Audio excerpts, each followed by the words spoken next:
Vamos a hacer un resumen para finalmente hacer una conclusión de a qué nos lleva todo esto.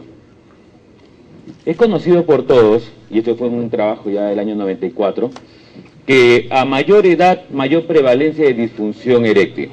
Esto no es ningún desconcierto para nadie. La pregunta era por qué. Muchos asociaron que de pronto, entonces a más edad más disfunción eréctil. Pero había un detalle que tenía que tener en consideración, que a más edad también se enfrentaba más comorbilidades. Ese paciente que cuando tenía de pronto 25 o 30 años no tenía ninguna enfermedad, de pronto a los 40 o 45 ya tenía hipertensión, de pronto a los 50 ya tenía hipertensión más dislipidemia, de pronto a los 60 tenía hipertensión, dislipidemia y diabetes. O sea, conforme aumentan los años, aumentan el número de comorbilidades. Y es esta sumatoria lo que en realidad está llevando a disfunción eréctil. Observen ustedes, de estas comorbilidades, ¿cuáles son las que más se relacionan con disfunción eréctil? Tenemos factores de riesgo vasculares, 40%, diabetes mellitus, que ya habló el doctor anteriormente, enfermedades neurológicas, drogas, o sea, medicamentos, endocrinos y otros. O sea que, en general, el problema vascular y diabetes que se relaciona también están a la cabeza. Y si hablamos de causas orgánicas, ya conocemos vasculares, neurogénicas, hormonales, vamos a hablar con los conceptos. Y en psicógena ya conocemos también depresión, ansiedad de desempeño, problemas relacionales, etc. La pregunta es, bueno, todos sabemos que psicógena y disfunción, ¿la conoces por qué? ¿Por qué un problema psicógeno me da disfunción eréctil? ¿No? O sea, todo el mundo tiene esa duda. Y actualmente se habla de la mezcla, tanto de uno como el otro. Y viene la pregunta, ¿tratamos pene o tratamos hombres? Porque de pronto quedamos en el facilismo de darle una pastillita y se acabó el problema. Y en realidad el problema no es así, porque si yo estoy hablando de comorbilidades, significa que tengo que tratar estas comorbilidades que llevaron a disfunción eréctil. Si vemos que tenía factor de riesgo cardiovascular, trato de riesgo cardiovascular, y eso sucesivamente. Entonces, Master y Jones en el año 70 decían que el 90% del problema de erección eran psicógenos. Obviamente que la evidencia del futuro trajo que esto no era cierto, pero sin embargo sabemos que sí hay pacientes que sí tienen disfunción eréctil psicógena. ¿Y por qué? Se inhiben los centros, o sea, el cerebro como tal, inhibe los centros de dirección espinales y por lo tanto aumenta la inhibición normal suprasacra. O sea, empieza a aumentar a otro nivel. Aumenta el estímulo simpático y catecolaminas, lo cual aumenta el tono músculo liso peniano. Tenemos que si aumenta los músculos liso peniano el tono, lo que produce es contracción de los músculos cavernosos del cuerpo cavernoso, por lo tanto producen flacidez. En un estudio en animales, se le estimuló el neurosimpático y se dio epinefrina endovenosa. ¿Qué se obtuvo? De tumescencia, aumento de epinefrina y disfunción psicógena. Tenemos que los estímulos eróticos, visuales, táctiles o imaginarios, fantasías, pueden producir disfunción eréctil, pueden producir erección. ¿Por qué? Miren cómo tengo toda la cascada y finalmente activa el sistema nervioso parasimpático, lo cual activa el sistema ciclato-guanaldasa o enotociclasa. Entonces, estoy observando que este es el sistema parasimpático. Entonces, ¿qué pasa si yo activo al revés el sistema simpático? Entonces, toda esta cascada de eventos que empezaba con estímulo sexual para terminar finalmente en dirección peniana, se ve bloqueada. Y lo estoy bloqueando, ¿por qué? Por actividad simpática, que está contraria a mi actividad parasimpática, que era lo que me llevaba a una erección.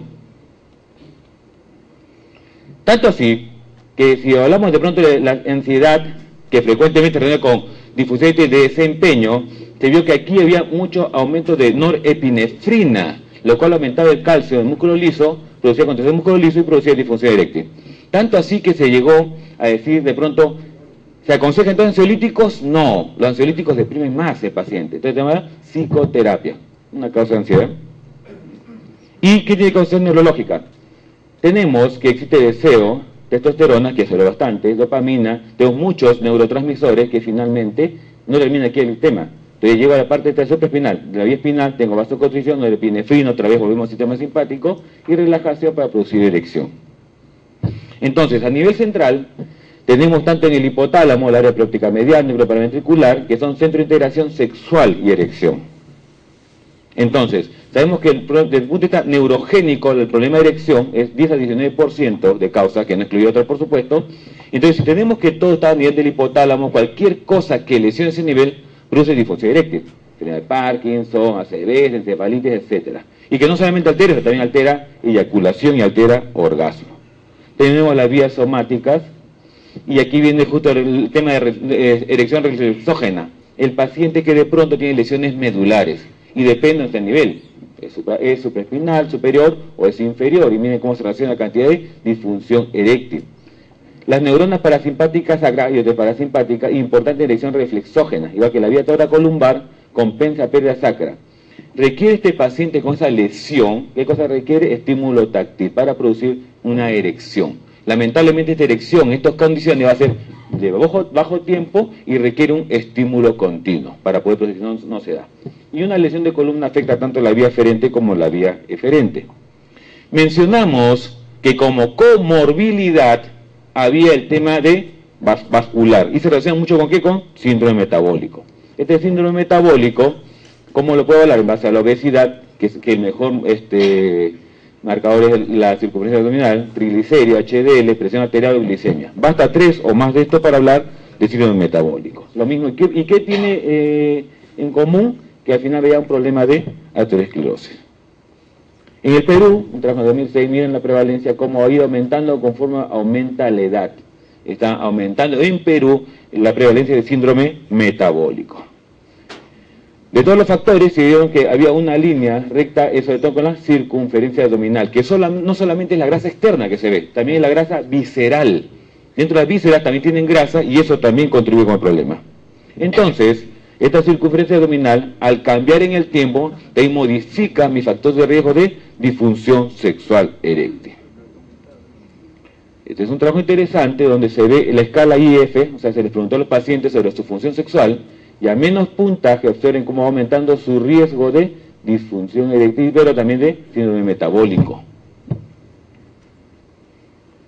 Lo mismo, disfunción eréctil, entonces por lo tanto puede predecir el síndrome metabólico. Y este otro detalle, dijimos que bastaban 3 factores para el síndrome metabólico. Tenemos un paciente, tiene 0 factores, y conforme va aumentando el número de factores, observen cómo va aumentando la posibilidad de disfunción eréctil. O sea, a mayor factores va a ir sumando más disfunción eréctil. Entonces, esta es la misma persona en el tiempo que aumentó factores, fumar, obesidad, ¿no? Entonces, y vemos cómo obviamente su disfunción eréctil también aumentó.